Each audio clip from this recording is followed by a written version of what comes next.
Alors, effectivement, on le voit notamment passablement dans les études, dans les médias, le terme addiction à Internet est devenu vraiment un terme très populaire.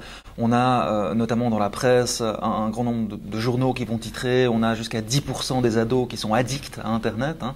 Le terme vraiment de l'addiction est très présent. Je pense qu'il faut faire attention, car dans un certain nombre de cas, on peut réellement parler d'une addiction à Internet avec une perte de contrôle, des obsessions en lien avec la conduite, une progression aussi dans les comportements d'addiction. Et dans ces cas-là, on va avoir une intervention qui va être proche de ce qu'on fait habituellement dans les addictions, avec un travail sur la motivation. Est-ce que la personne est finalement prête à envisager un changement par rapport à cette utilisation-là, de l'identification des situations à risque, la gestion des épisodes justement obsessionnels de désir d'aller sur Internet.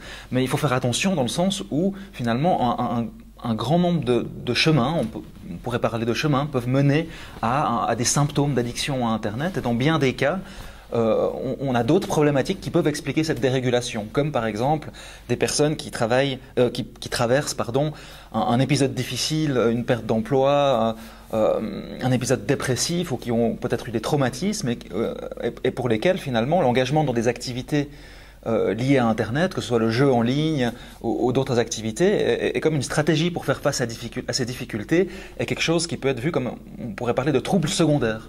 Hein. Donc dans ce cas-là, l'intervention, elle va plus cibler les éléments dépressifs ou être axée sur la gestion d'un traumatisme et pas sur la gestion d'une addiction à Internet.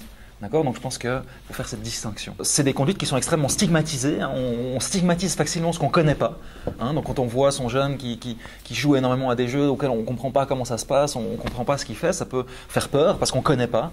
Et on peut vite tomber aussi, et dans le discours psychiatrique, quand on voit les publications qui se développent de plus en plus, on a aussi une pathologisation de la vie quotidienne, de toute une série d'activités qui, dans bien des cas, ne posent pas de problème, mais peuvent se déréguler dans certaines situations. Et j'aurais tendance à dire, faisons attention à ça.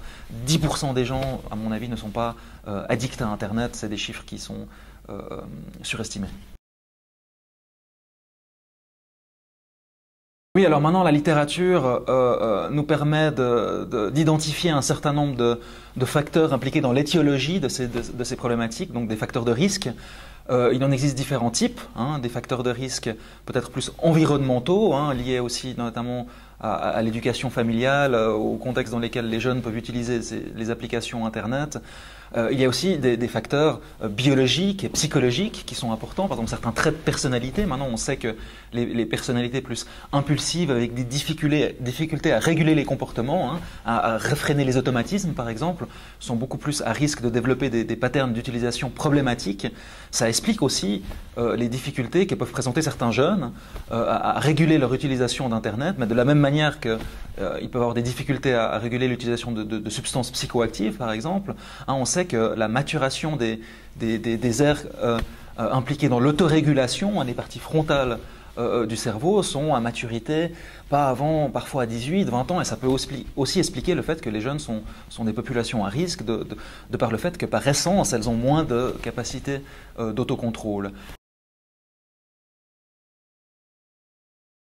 Il y a deux niveaux différents d'intervention. Le premier niveau devrait se situer vraiment au niveau de la prévention, c'est-à-dire que, je veux dire, par exemple, on prend dans les écoles, il y a maintenant une habitude de faire de la prévention sur les conduites sexuelles. Hein.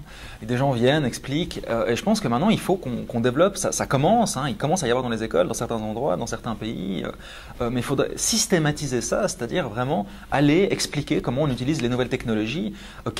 Prenons l'exemple de Facebook, qu'est-ce qu'on peut faire avec Facebook, qu'est-ce qu'on peut pas faire, qu'est-ce qu'on peut mettre, qu'est-ce qu'on peut pas mettre. Et cette prévention, elle devrait s'adresser d'une part aux jeunes, mais également aux parents, parce qu'on a aussi un grand nombre de situations où les parents finalement ne savent pas vraiment ce que les jeunes font sur Internet. Ils ont peut-être un ordinateur dans leur chambre sans réel contrôle de ce qui se passe.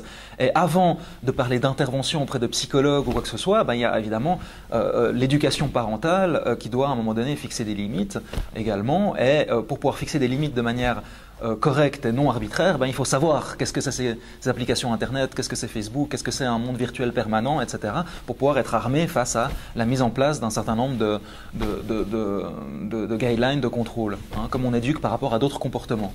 Et après, il y a des situations où peut-être la situation est peut-être plus extrême, où ben, évidemment, ça peut passer par aller voir un spécialiste, un psychologue. Il y a de plus en plus de centres spécialisés dans ce genre de problématiques qui ouvrent, qui se développent dans les pays européens.